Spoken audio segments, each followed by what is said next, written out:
On July 25th, a global beta test began for Where Winds Meet, the open-world game published by NetEase that is already available in China. This free-to-play game takes place around the year 1000 between the Great Tang and Song dynasties, during what's known as the 5 Dynasties and 10 Kingdoms period. In it, players take the role of a lone wandering hero during this time of upheaval where one's own strength matters more than the rules of society.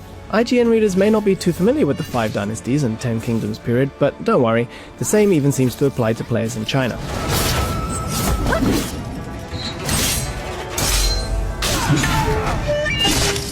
We know that the game takes some influence from Ghost of Tsushima and The Legend of Zelda Breath of the Wild, thanks to a past interview with lead designer Chris Liu. But it can be difficult to imagine exactly what the gameplay will be like. According to Liu, it is the world's first wuxia-themed open-world game.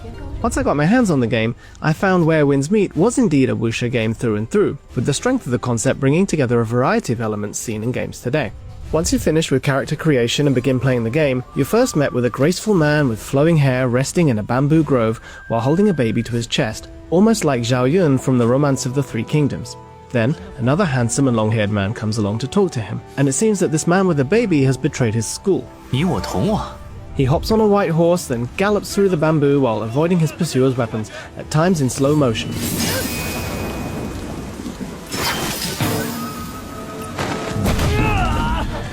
All of these shots are reminiscent of famous scenes from various Chinese movies of the past, making it clear from the start that this game is closely linked to the wuxia tradition. A sense of wuxia-ness oozes out of this game at every turn, even after this opening scene ends and you take control of the character you've created, whether that's through its gameplay in general, its systems and graphics, or its dialogue. A few minutes after I started walking freely through its world, I spoke to an old man on the side of the road, who asked me to repel a bear who's been after honey. It seems that the protagonist is able to learn techniques from the movements of the bear, as pressing buttons at the right time according to icons that pop up caused him to learn Tai Chi from the beast, incredibly enough.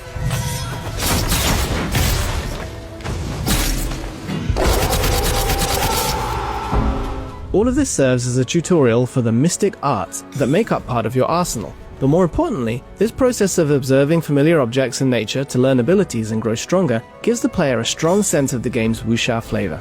It seems there are other abilities that come from nature too, like Lion's Roar and the venomous Toad Style. So I'm sure there will be many other techniques the protagonist learns from all the creatures of the game's world. Just as you might expect to be able to use magic to create fire in a game with a fantasy setting, the player in this game's wuxia world is able to master strange powers of their own. It's also interesting to note that these abilities can be used outside of combat as well. For example, nearby fish are caught up in Tai Chi when it's used by the water's surface, making for efficient fishing. One of the most notable things about this thoroughly wuxia game is its inclusion of many elements we've come to expect from combat systems and exploration in action games today. For example, pressing the correct button just before an enemy's attack lands will parry it, creating a back-and-forth tempo during action segments. While equivalent to the kinds of parry systems that have become a staple in recent action games, this game goes into slow motion when it's time to parry an enemy attack and displays an icon telling you what button to press, though it's possible to turn this icon off in the options. While similar to Final Fantasy XVI's story-focused mode, these icons deplete an insight points meter when they're displayed, and won't show up if you run out, so you can't recklessly fend off every single enemy attack. There are currently 7 weapon types that a player can use, with plans to add more. In addition to standard swords and spears, there are also more unusual weapons like umbrellas and folding fans. Each weapon provides for its own unique gameplay, such as the umbrella's skill that temporarily stuns an enemy, or the fan's ability to create a zone that heals the player and their allies.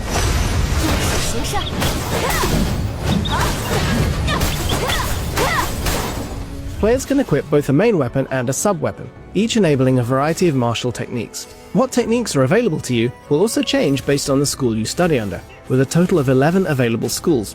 The game's combat style changes quite a bit depending on the combination of mystic and martial skills you use, allowing for a wide degree of customization. Between all of the different attacks, the balance between offense and defense enabled by parries, and the overall voracious approach to combat elements, it felt like the game had taken a menu of popular modern features and ordered one of everything.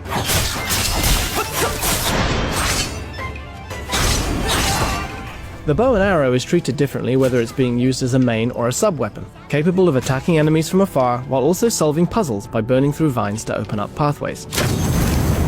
The way it's positioned shows the influence of another game that was previously mentioned, The Legend of Zelda Breath of the Wild. The game's core of open-world exploration and progression has also been extravagantly created. During the preview, I was able to visit Kaifeng, one of China's 8 ancient capitals located in Henan province that flourished at the time as one of the world's largest cities. Despite the war-ravaged world, the city in the game was open and lively, with its residents chatting away like it was Cyberpunk 2077 after just a short walk through its streets. It sounds like upwards of 1,000 NPCs have reputation levels, allowing you to befriend them on an individual basis. It's not hard to imagine how people live in the game's detailed streets of Kaifeng, apparently recreated by referring to historical remains that still exist today. Walk down the big street that cuts through it all, and eventually you'll find a large arching bridge. Beautiful palace with towering defenses awaits you on the other side, making it clear just how prosperous this Chinese capital was at the time. From there, the player will be able to dig into the secrets around their own birth as a wandering hero. After only about 3 hours of gameplay, I could tell that Where Winds Meet is packed full of elements that players have experienced before in open-world games. But what shocked me most of all is that while you could call this a mishmash of features, the key concept of wuxia, along with the way those elements are presented, work to bring all of them together in a natural way. Perhaps you could say that what best defines Where Winds Meet is this coexistence of the past decade of what has made open world and action games fun, alongside its Chinese creators' love for the genre of wuxia.